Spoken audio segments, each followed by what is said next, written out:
This is a story about the East, so these stories start in Newfoundland. I was in St. John's on a panel about renewable energy, speaking about why don't they develop more wind power in Canada's windy province instead of building another large dam and hydro project in Labrador. After my speech, I got invited over to a guy's house for lunch. As he barbecued the chicken, I suggested I make a salad, to which he bristled and suggested I look in the fridge. When I did, there was nothing to make a salad with, so I started to wonder, does anyone eat green vegetables in Newfoundland? Later, I visited my friend Mary. Are there any green vegetables in the household? Yes, there are. In the fridge, right? Ella, you want to speak about green vegetables? Were there any green vegetables for dinner? No. Cabbage is green. No. The exterior of cabbage is green. The No, interior I don't think is so. white. I really don't. Okay. Some of it's plastic. But are you really from Newfoundland? Yes. Yeah. Ask her if she eats green vegetables. Do you eat green vegetables? No. Sometimes. I do. I eat them every day. She doesn't. This is Does your mother eat green vegetables every day? No. Okay, that's all I want to know. I do. Explain to me what you're going to be eating tonight. I'm gonna be And later, I asked my friend Wendy, lots and lots of deep fried French fries.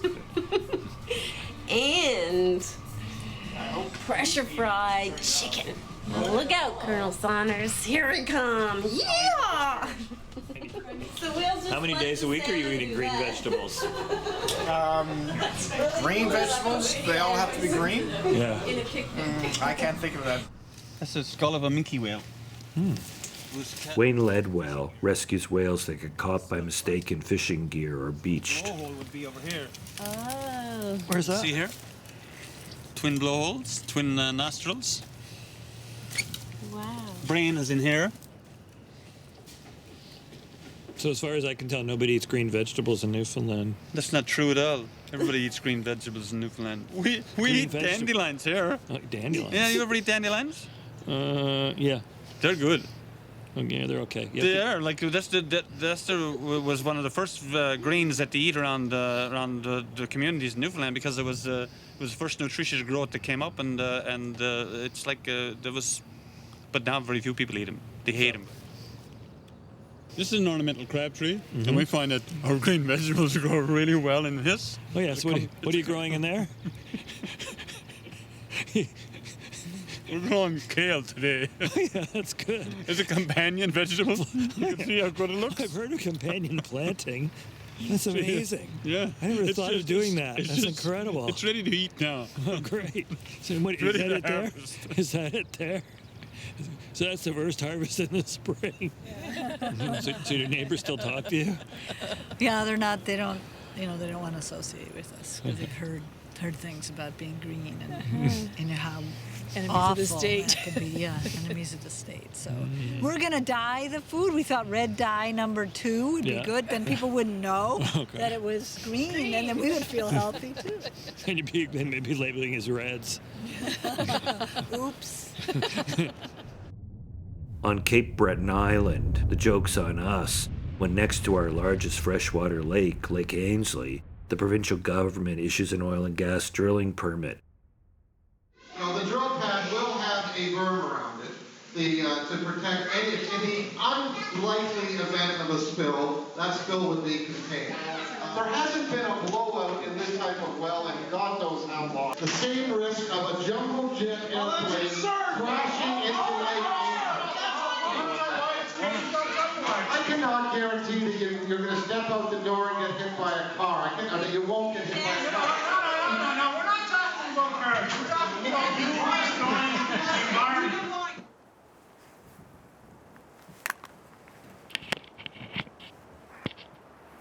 So the story on Lake Ainslie was that a mining company, a junior mining company from Toronto, got a permit to explore like 150 meters, 100 meters from somebody's house and less than 400 or 500 meters from a bunch of other people's houses we knew. So the community got very galvanized, and including the Aboriginal community. And what happened was there was a number of public meetings, some of them attended by the company. People were very unhappy. They didn't want oil and gas drilling near water courses in the largest freshwater lake in Cape Breton. And they also didn't really want the oil and gas industry in their neighborhood. There was a lot of consciousness about fracking coming up in North America and everywhere, and people decided that they really didn't want this.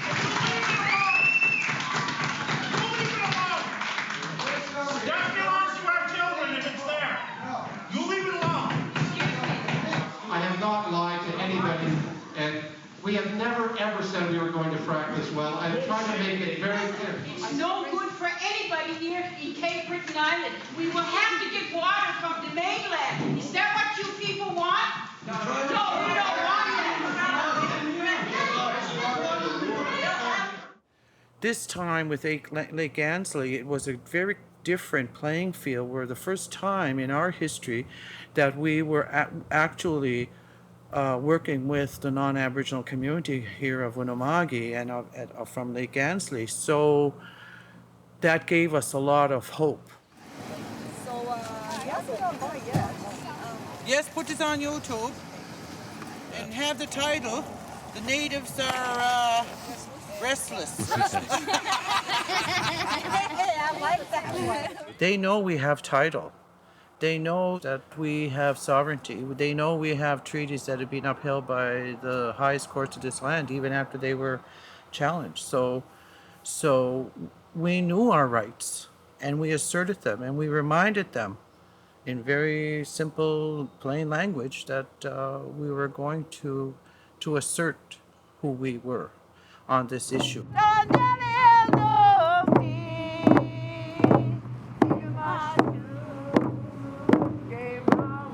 By incorporating our ceremony into what we were doing and start being grounded in ceremony and sacred, because we were defending something that was sacred. So we had to, of course, honor this with ceremonies. When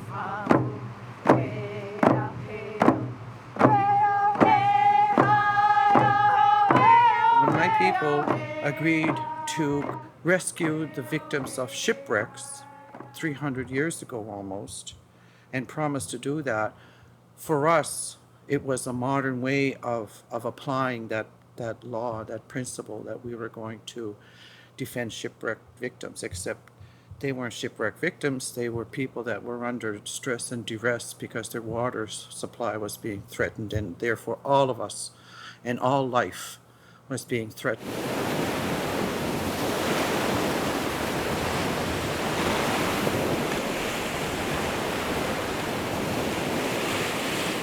Water is one of our sacred objects to protect. Yeah. Water, air, and our law. That's the most important piece we have to work with. Yeah.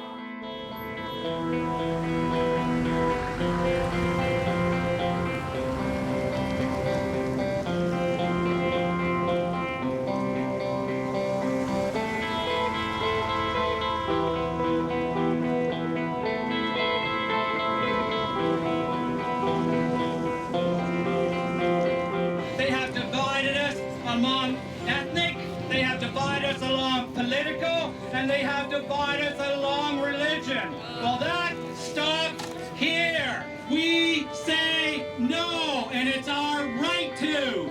Thank you very much for coming out, people.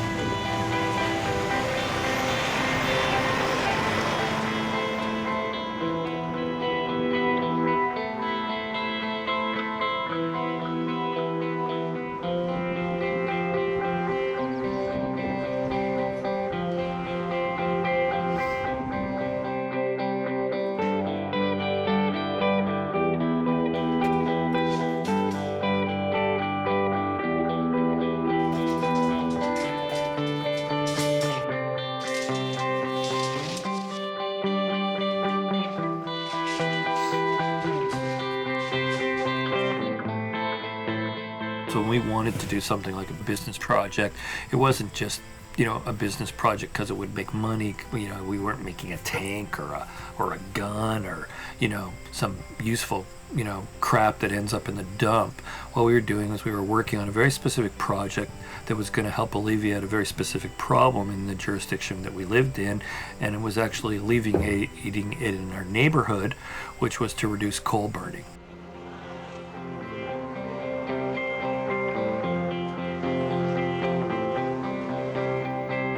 We were sort of continually shocked by how capital had such a preference for its kind of club, and then there was all this other noise on the lower levels of people struggling to get money who had to deal with a lot of, you know, a lot of people who really weren't competent. Some of them were even crooks. So it was not a good situation to be putting in your personal savings, and month after month after month and year after year, and a number of years went by in which, you know, you simply couldn't find the connection to the real money unless you wanted to give it all away. People were always willing to pay you a small amount of money if you wanted to give your project completely to somebody, and that money would be, you know, roughly equal to maybe what you'd spent without paying yourself, but had no upside as to the real value of any of these projects, because you were doing this in an entrepreneurial nature. It was, you know, ruthless and brutal, and actually it was quite obnoxious the way we were treated. Part of the difficulty of doing a project like this as well was living in Nova Scotia, because Nova Scotia is probably the worst place in the world to try to find financial partners and investment and banking.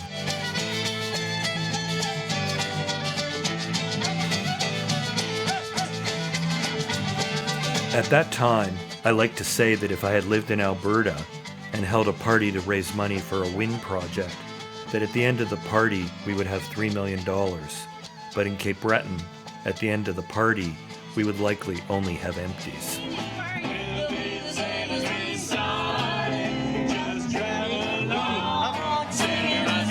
When we were dealing with money from outside here, people would think, how come you can't find investment capital where you live? It was impossible. They thought maybe something was wrong with us or wrong with our project, that we couldn't find, you know, multimillionaire partners in our region. And it was hard to explain that A, the region wasn't that wealthy, but B, actually there was no real history of investment locally in your community by the wealthy class of people, unless they took over the project or were doing something for themselves. And then you started dealing with Americans, and it was all like this game where, you know, everybody would pass you to somebody else who had money, but nobody seemed to really have money, except there is a lot of money there, but you couldn't quite connect to it because nobody wanted to partner with you or give you their money. They all wanted to not use their money, but they wanted to figure out how they could make money off of you without, you know, them spending any of their money. That seemed to be the name of the game in capitalism, how to be predatory and make money without having to spend your money. The whole culture of not taking risk ends up because people can't define what risk is properly. They define things they don't know about very well, or stuff that's outside the norm. What's outside the norm? Well, building an apartment building or a housing development might be the norm, or, you know, but you know, building a wind project, oh, that's very unusual. We don't know anything about that. We can't decide it's secure, therefore it's risky, therefore, you know, we can't do it. Last week I was on hardware, this week I'm in shoes. I got the working as a vocal, managed a training blues.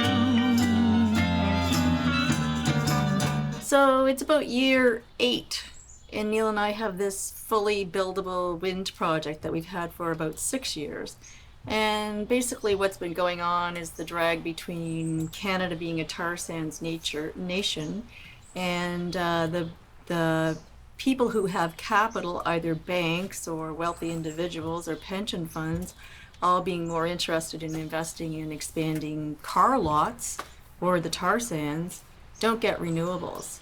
And I mean, don't understand renewables. They see them as high risk, They see them as not the way of the future, or for the people who are starting to be interested in it, they see them as something that they would speculate on and steal a couple for themselves.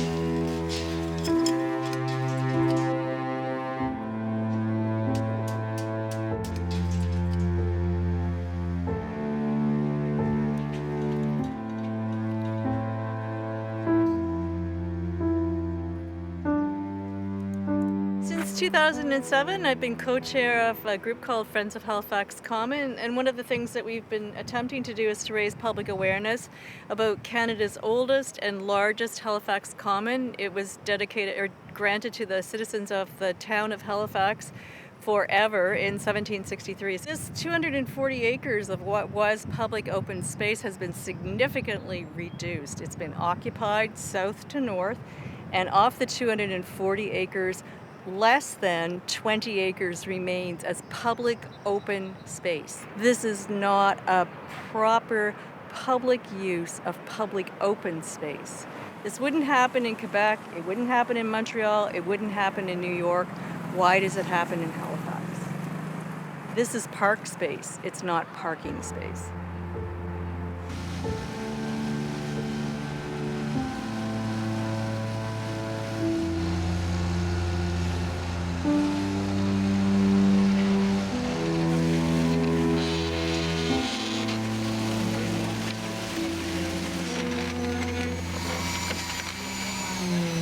We would engage with different people who were capital people, and we would spend a lot of time dealing with them. They would want to look at our files, they would want to understand them, they would want to understand the project, that it was a good project. And then when they would come up with these phenomenally bad offers, and they would get really kind of pissed off at us that we weren't willing to play the game. Like sometimes people would say, "Don't you get it? That's how it works. Don't you get it?" We would say, "Get what? Some arbitrary business rule that somebody might have concocted up that's imaginary that they teach in business school for that's how it works?"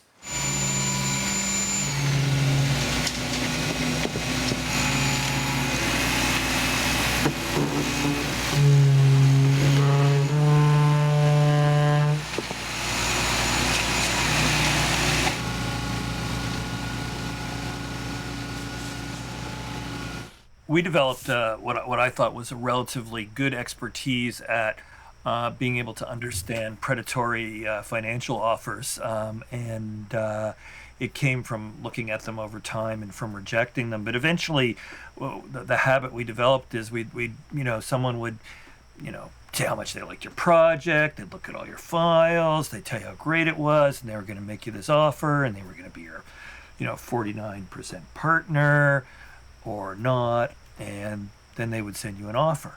And what I like to do was that Peggy and I would make lunch, and we'd print out the offer, and we'd sit down and look at it, and it was kind of what I called our 20-minute lunch analysis. And what would happen is you could take out a couple of calculators, and you'd look at the offer, and you'd find that once you added up on a prima facie level, on a face level, it might look like they were offering you what you had discussed.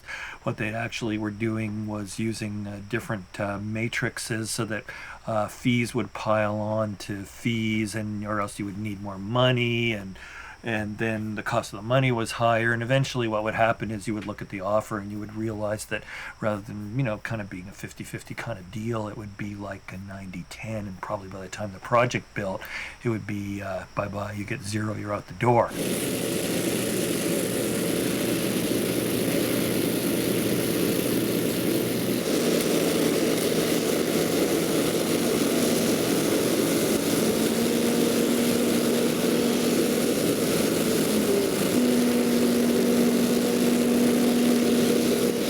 So what we would say to the people was, "Hi, we got your offer. Did you read that before you sent it to us?" And they would say, "Yes." And we'd say, "Oh, okay, so look at this." And we'd got a calculator with them, and we'd show them what we had just calculated, and that would be the last time we ever talked to them. It was actually a bit enjoyable to be able to take these people apart who considered themselves to be ethical in what they were sending us, and to find out how unethical it really was. And that really was a kind of a standard thing we had to deal with repeatedly.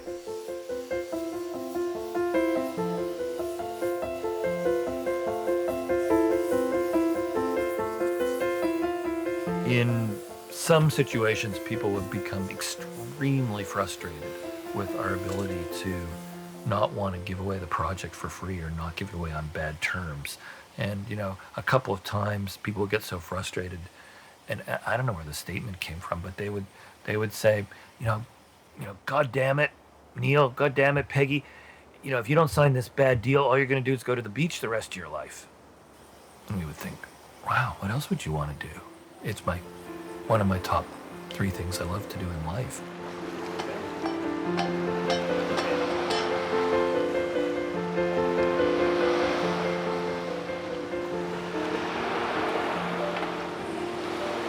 Yeah, put 3 on there. No. Oh, we're putting it on our seat? Right where you were sitting, up in the air. That's our table.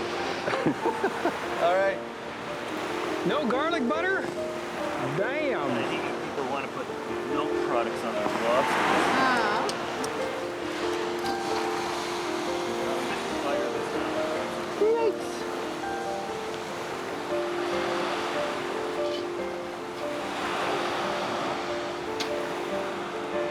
And the smell of steamy lobster wafted across the beach.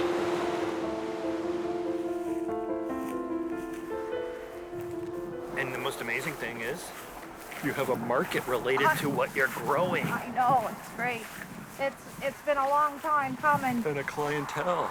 A long time coming to fruition, the idea of it, right? Blackberries, and they're going to be great this year. Our blackberries and raspberries there, and some of them are herbs, right? I got the basics, the lavender, the oregano. My name is Marilyn McDonald. I live here at Lake Ainsley. First heard that there was going to be maybe some drilling or some, exploration, industry sort of thing happening here. And my first impression was, well, okay, maybe. As we started to research it, we realized that perhaps this was not really as good as we would have thought it would be.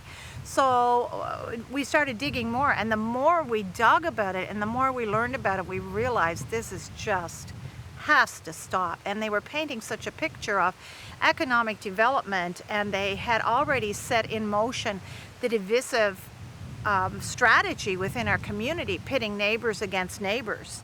We all believed that if the community actually got the proper information and knew what was going to come down the tube should this development happen, that almost everybody would say, no, that's not what we want for our community. So that's what we continued to do, was give information out to people.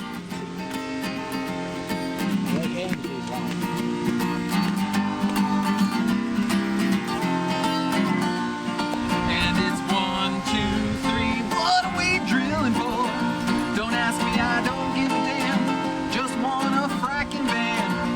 And it's 5, 6, 7, open up the marketplace. Well, there ain't no time to wonder why. Whoopee, the lake's gonna die. No! We're here on behalf of the oil exploration that's presently going to take place in the watershed, which we are fundamentally against because it's not, as we feel, environmentally or economically sound for the area. And in regards to the industrial approval, we have found glaring errors, misrepresentations, and missing information in it. And on that point, we would like you to withdraw the approval, rescind it, make it null and void. I appreciate you bringing this to my attention, and I'll take it back under consideration, and I'll review it with my staff and members of our Department of Environment, and we'll respond to your request in the appropriate time. But I can assure you that we've listened to the public, the people in that community, and we understand your concerns. First of all, I want to know that we understand your concerns about the watershed and the environment. And I can tell you that that is our utmost importance to protecting that, not only in that general area, but for all Nova Scotians. And we take our job very seriously, and that there is approval. It's met, it's been scrutinized by our department, and has followed all the appropriate channels. Not for 1 second did you consult our people in any manner, dear sir, my good friend. So what you're saying is based upon a false hypothesis. There is a report that's going to be finalized sometime in early spring of 2012. It is under review, and we are going to report or make our comments to Nova Scotians. We'd like the government to support the people and not industry.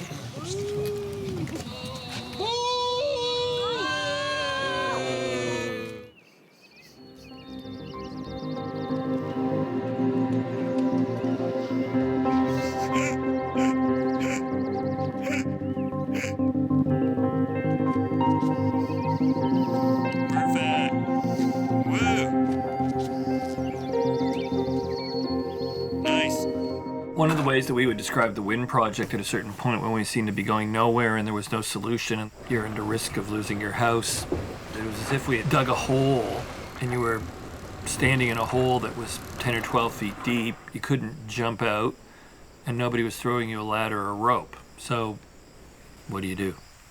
So you just had to bide your time, and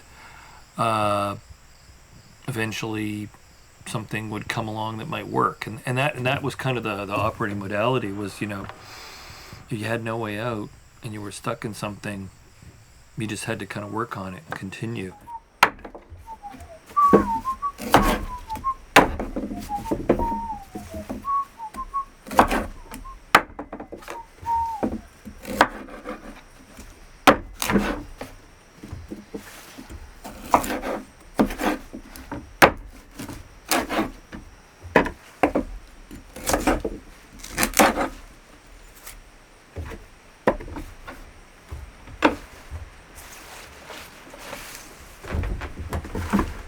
My office.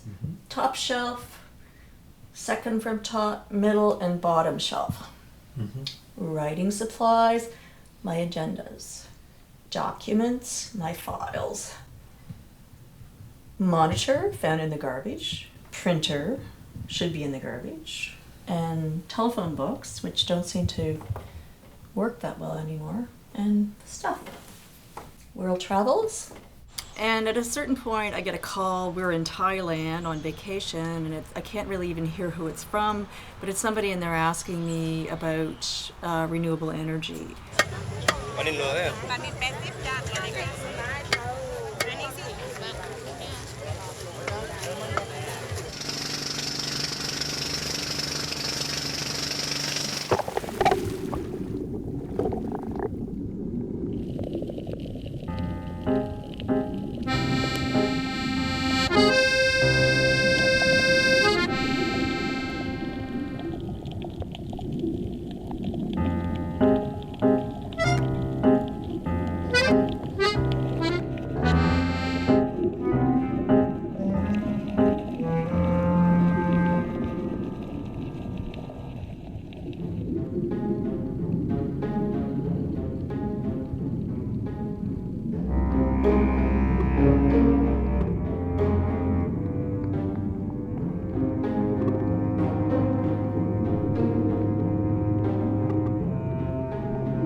On the way home, while changing planes in Zurich, I found 4 DVDs left in the luggage cart I used.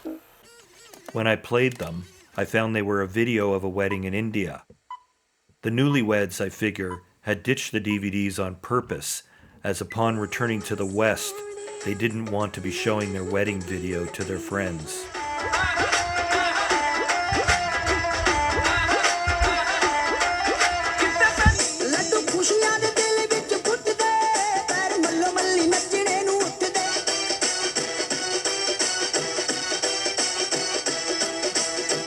We get back, You know, within a couple of weeks we have a meeting, then we have another meeting, they're interested, they agree to lend the project $3 million. We meet with Tom and his wife Anne, and they give us all kinds of assurance that he's well connected, they're well connected, they'll help us find the balance of the lending, which is, as we estimate it to be, about $11 million. And after about a month of these people kind of being in the background, Neal comes to me and he says, I can't deal with this guy anymore. He's really not nice to me, and I'm doing too many other things, and from now on you're the you're the chief of financial relations. After the second month of me dealing, so this is like 3 months into it, I said, well, you know, because we're always trying to figure out why these people not helping us. They're not really looking into getting ideas to get the long-term lending. They're kind of like sniping at its heels all the time. He was checking in with us, but it wasn't to be helpful. It was really to put pressure on us because like we weren't performing. And all the time the clock's ticking because we have an agreement after X number of months, I think it's 6 months, then our time's up and they get to keep the company.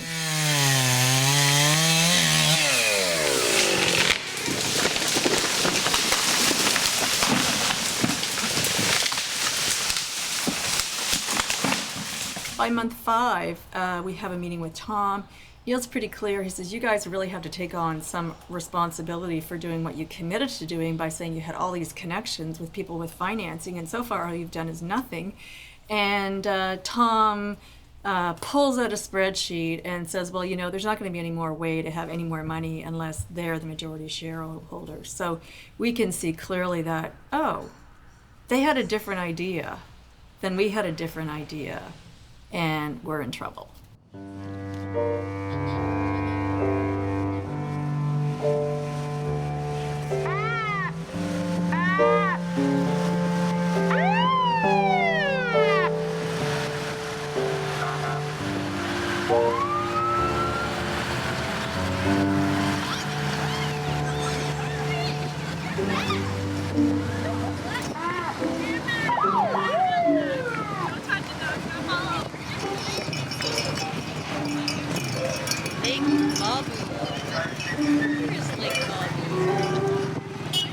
My name is Jeffrey May. I live in Marguerite Harbor, and I would say that the role I played was small yet significant. What I did was I made a point of actually studying the issue completely. One of the problems that people have is that they end up going to a meeting where they're following a social order that puts them behind or under the people they are presenting to. And I don't play that game. I walk in, this is my community, this is my meeting, you are accountable to me. In 2013, Dr. David Wheeler, the president of Cape Breton University, was appointed to head Nova Scotia's fracking review panel. On your panel, you have, with the exception of Mr. Christmas here, who's there as a specific Aboriginal representative, you've included no contrary voices on your panel. You've included industry lobbyists on your panel. That's not true. Mr. Ray Ritzie? That's not true. Dr. Brad Hayes? Dr. Maurice Dussault? Are you telling me these are not industry players? I'm saying that if you allege that these are industry I'm not alleging. You look at your website and how you've described them. They are industry insiders. Maurice Dussault holds a patent for a fracking process. When did he tell you that he held this patent? I was aware of that several months ago. So what we've done is we've used industry experts who have an impeccable track record working with industry. Let me answer the question, please. That's a really key point. Well, You've included 3 people who have vested interest in the development of a shale gas industry in Nova Scotia on your panel. So let me explain. You did that intentionally and knowingly, right? Let me explain our process for appointing There's no point. I know your process. Your process is to create a panel that becomes a filter on what the public has to say. You have not. You were charged with doing a public review, and you have not done a review. Your panelists have produced propaganda. And I think this is a quote. It's theoretically possible to have functioning regulations in Nova Scotia, and it's theoretically possible to have enforcement in Nova Scotia. I'm offended by that, having lived through how both of those are vicious and outright lies in Nova Scotia, that we are disempowered as a community. Do you know where you wanted to put one of those? Do you know where they wanted to put one of those? I am happy to answer the general question about 600 meters from the shore of the largest freshwater lake in Nova Scotia. Now you tell me that is socially responsible.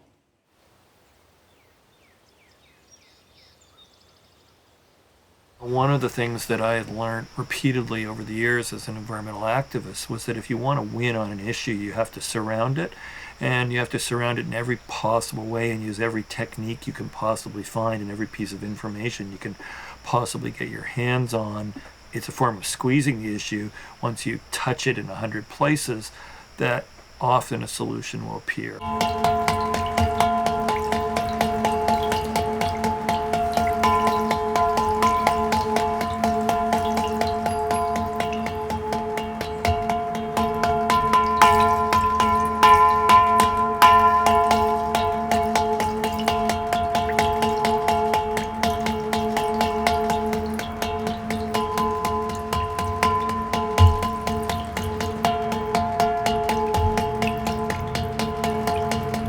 Even though we were trying to be rational and offering solutions, and they were coming back with irrational solutions like, yes, yes, yes, build the project, we'll take it over, and you can get our money from us to build the project at 20% interest. Oh, well, maybe we'll take it down to 17% interest. You know, I mean, really at levels of extortionary or, you know, very, very improbable possibility for us to retain anything from the company. So from that point, that last meeting we had in mid-December, we understood that we were full out needing to replace them as lenders to the project, that they had not behaved in an honorable or trustworthy manner, that they were not going to do anything to help us with the project, and in fact, they had very quickly turned into the enemy and wanted everything.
We like to do something to relieve tension, and what we do is about 10 o'clock at night we'd put on the best dance music we could find, and we would just boogie for about 40 minutes to an hour, and that would allow you to sleep.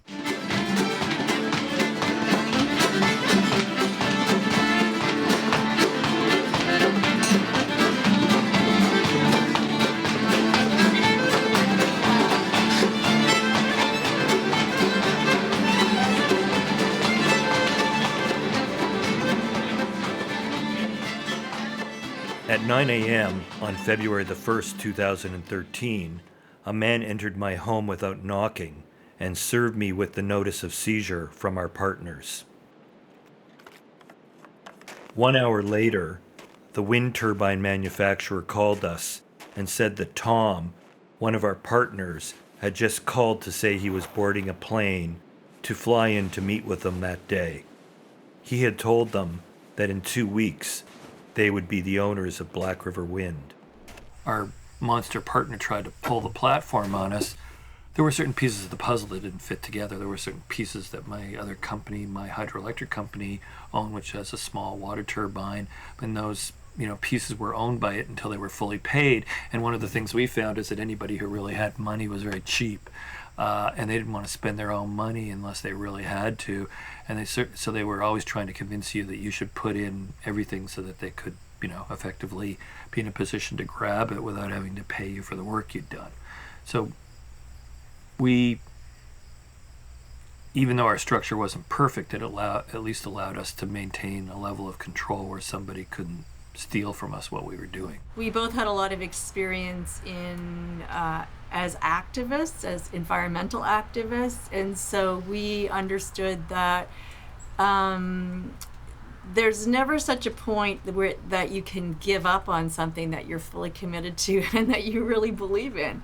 And in this case, it was even the element of desperation was we would lose everything. And we also we were very committed to the idea that on our own desire and our own, based on our own ethic, our own values, we were not about to let anybody walk away with our project.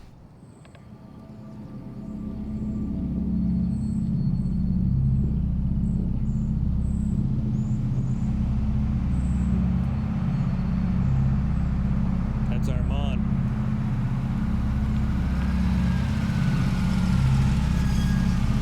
That's blocking me.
I feel a very strong need to be able to create something physical, to be able to manifest my intent to conquer what I now see as the enemy.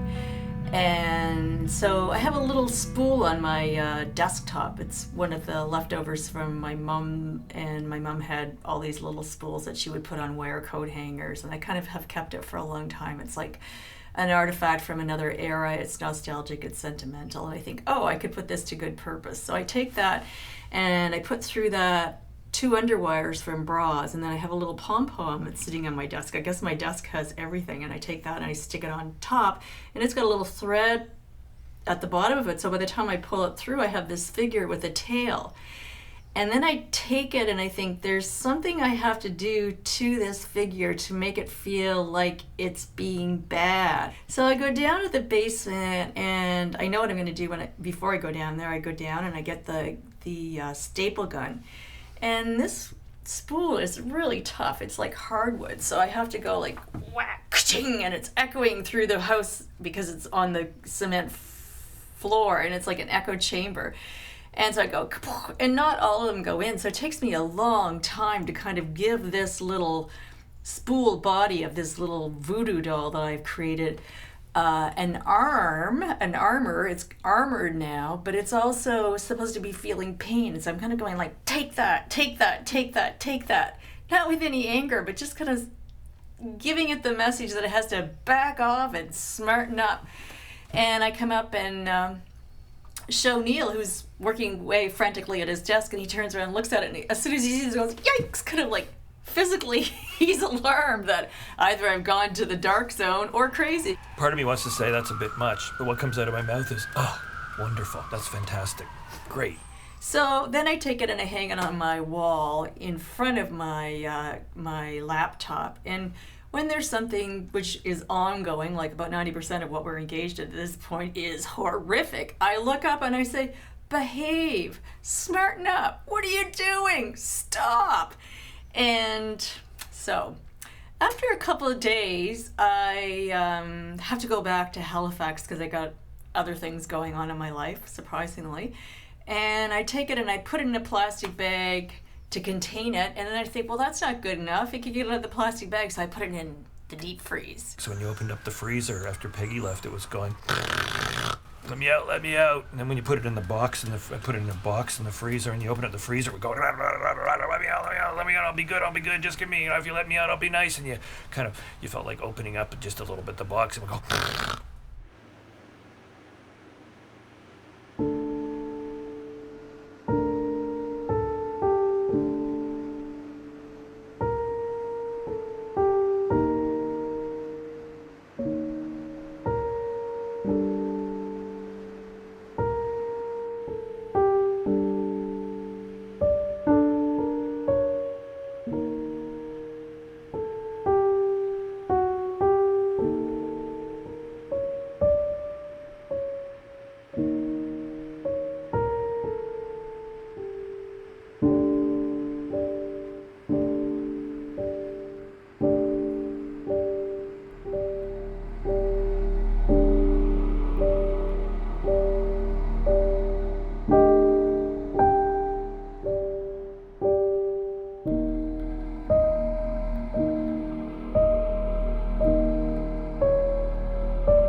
So on February the 4th, 3 days after we got the seizure notice from our partners, in comes an email, but it's from an email account I've never seen before. The subject of the email was a word from Anne. And that also seemed sort of, didn't seem like a normal subject. Maybe a lawyer would write that, trying to look like a person, but I'll never know who really wrote it. But it says, "Hi, Neal and Peggy. I don't know what your thinking is, but I just wanted to say that you could not have had two more fair-minded and generous-minded business partners than my brother and Tom being her husband."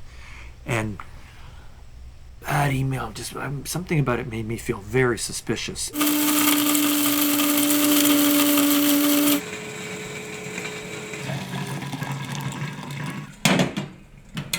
So the next day, Neal gets a call back, and it's his buddy, it's Jamie Hussein. He says, yeah, I pitched the Black River Project to Mark. Mark was on vacation in Mexico at the beach. He recognized my number when I called him. He picked up, and I told him all about the project, and he kind of cut me off. He said, yeah, I know all about the Black River Project. It's a really great project, and in fact, I put forward an offer of a solution for finding long-term lending about 10 days ago, and I guess Neal and Peggy don't know about that. So what Jamie was conveying to us was our lender to our project, these people who had lent $3 million, who were making all these commitments about helping us find the long-term lending, who by this time had delivered notice that they were seizing our project.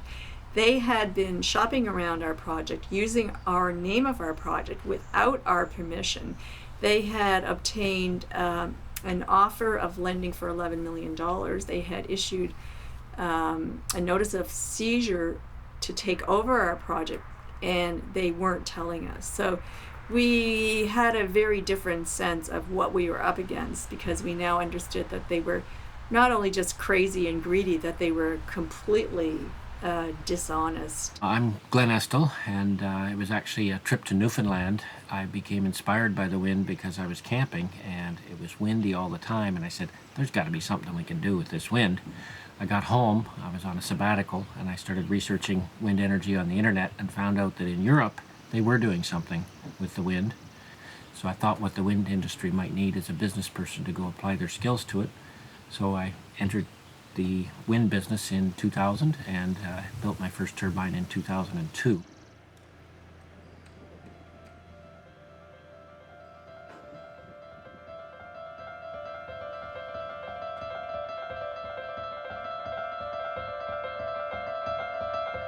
Here we are in the final home stretch. Glenn's getting ready to put in his money. We're waiting to see if he can do it. Our lawyer hasn't found out that Glenn's money is there. And I think, we just might need an extra day. Bill, next 2 or 3 extra days is going to be very useful for us before you try to seize the company. And, we're looking very seriously about taking you to court to stop you from doing that. And if you just back off for a couple of days, I think it looks to me like we're going to pay you. And of course, he doesn't believe me. And he says, no, we're going to go ahead. And I said, well, have you thought about the fact that because of who you are and because we have a lot of media experience, that this is going to get on like the front page of the business section, all the major business papers in Canada, maybe even on the front page of the newspapers. And he said, well, why would that happen? And it's because you were, hiding the fact that, you'd found some lending. You were hiding agreements from us and stuff like that. And he said, you're delusional. Click, and hangs up the phone. 3 days before being in court to apply for an emergency injunction to prevent the seizure of Black River Wind, we made contact with Glenn Estel. Glenn had funds available from just having sold his other wind projects, and within 36 hours, transferred the funds to pay out our former partners, and then flew to Nova Scotia to meet us. We were then able to borrow the rest of the funds needed to purchase and install 3 large wind machines, which would sell power to the grid for up to 2,500 homes a year. The project was quite mature and it needed quick action, and that was the difficult part, because I don't think I've ever made a business decision as quickly as I did on this particular project. Everything seemed to fit, and I just said, why not?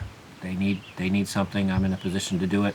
I do believe in their business plan. I've asked enough questions to have some confidence in it, and so we took the jump. We're here to announce this morning that we're prepared to take legal action and have, in fact, commenced the process to take legal action against the Minister of Environment for issuing the authority for Petroworth to drill at Lake Ainslie. The Margaret Environmental Association from the beginning has been opposed to oil and gas exploration and development within the watershed.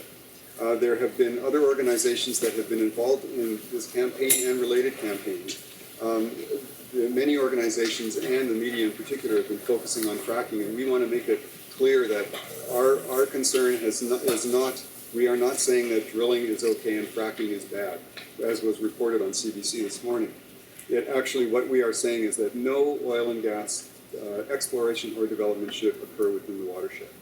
How can a government call this place the most and support and encourage the kind of businesses that support us as being the most beautiful island in the north of America, and at the same time, out of this other side of their mouth, talk about having a business that would totally undermine that? It wouldn't be too damn beautiful here if everybody is driving along and there's a bunch of wellheads all over the countryside and the air is toxic. It's quite okay, without any environmental assessment, to go ahead and look at the development on the side of the largest freshwater lake in Nova Scotia. That's ludicrous.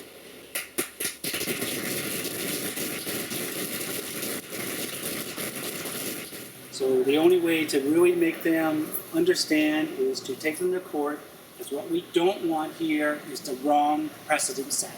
If this drill site goes through, and there is no place in Nova Scotia that will be safe from an oil and gas well.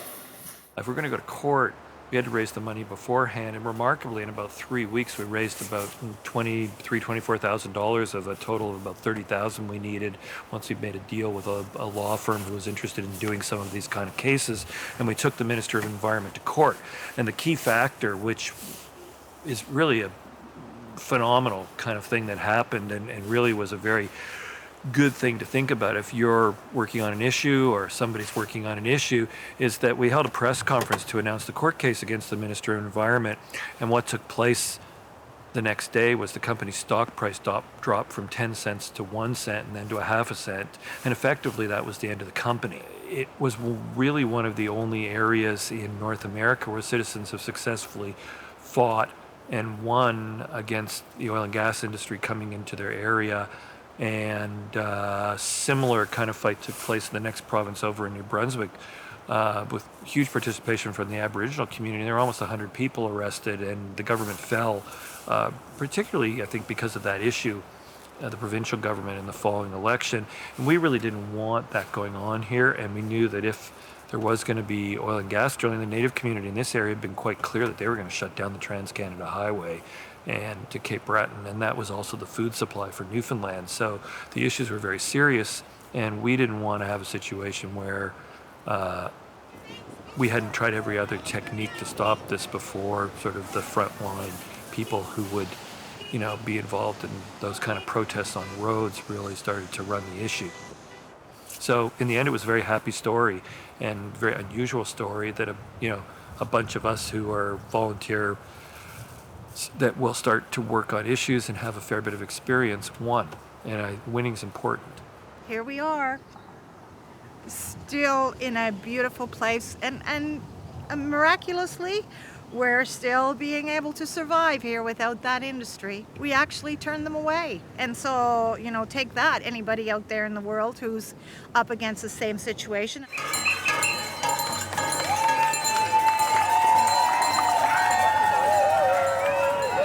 By 2016, Newfoundland and Labrador, Nova Scotia, New Brunswick, and Quebec all have established fracking moratoriums based on public opposition.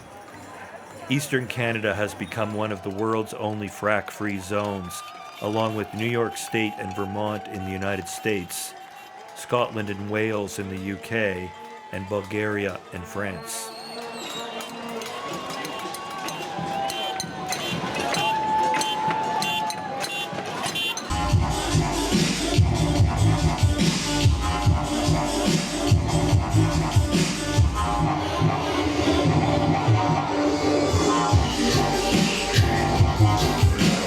I found that the chemistry and the,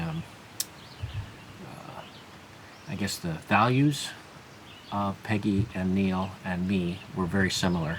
We're both believers in doing the right thing for the planet and the right thing for the people and the right thing for communities, and we're all believers in that. And I think that and also doing good business that makes business sense, that is going to earn a return for investors. You can't operate in the business world without earning a return for investors that will attract capital and allow your project to go ahead, or attract lenders. You need lenders, you need investors on projects, so it has to be good business sense. From there on, everything was extremely beautiful. All the people who worked on it were fantastic.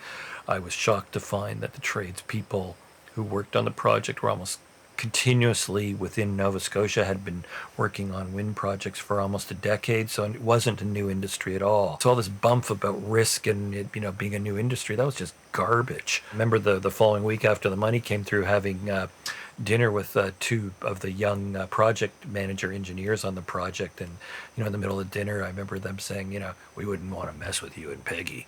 I thought that was really great.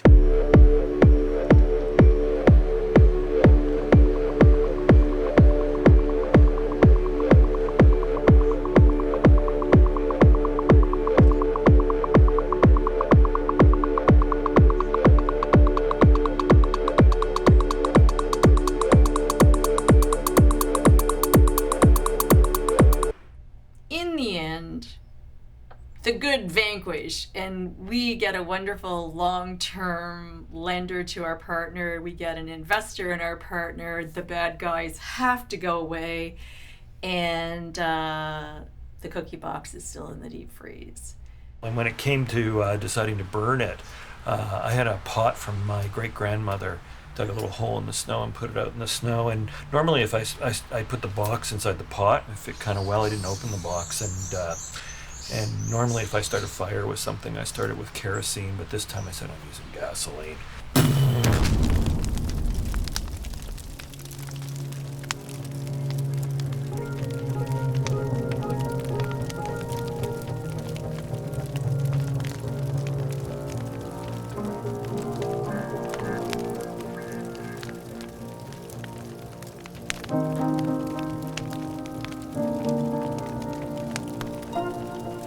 It's at least a list of top 10 things you can do when you're being chased into a corner by a predacious creep.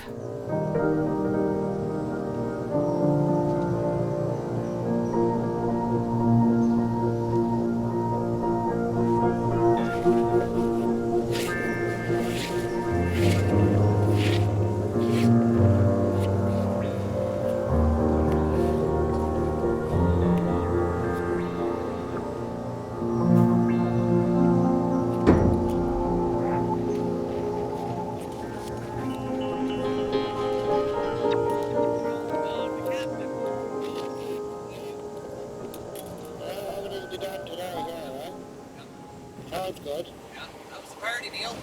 1, 2, 3.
If you have these institutions and governments deciding that certain forms of technology are risky when they're not, what they're doing is they're intentionally choosing favorites, and what they're doing is intentionally staying in bed with the oil and gas industry instead of building a renewables society now. The fact is, this was really a failure of government policy to understand that you can grow a new sector or grow and establish a new sector by helping it out with capital, because the banks won't lend to it. Investors are, as my stories indicate, the investment community is basically ruthless. And if you want to grow small business in the province and have people work and have people have jobs and not, move to other parts of the world to work, This is the kind of smart thinking that has to be used that they completely refuse to initiate with. And that's also, the parallel to that is also investing in the arts, because the arts actually need investment in the same way and have the same kind of good spin-off effects. And there seemed to be a real hatred, really, in government of incentivizing small people to do things. And that's really terrible, because opportunities are what make people live in communities and not leave, and what makes people move to communities, and what makes for successful communities.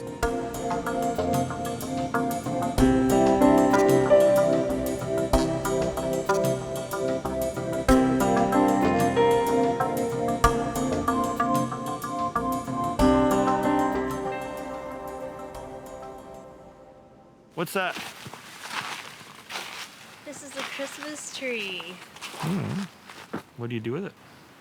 Take it and put it in your house and decorate it. You might put candles on it or lights. Homemade decorations would be like strings of cranberries or rose hips or popcorn. LED lights made in China? If that's what you're into. And it's probably a pagan ritual to celebrate the return of light at the time of the solstice. It has something to do with green and fertility. Did you buy it at the store? Yeah, I just bought it at the store over there. Yep.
Baby.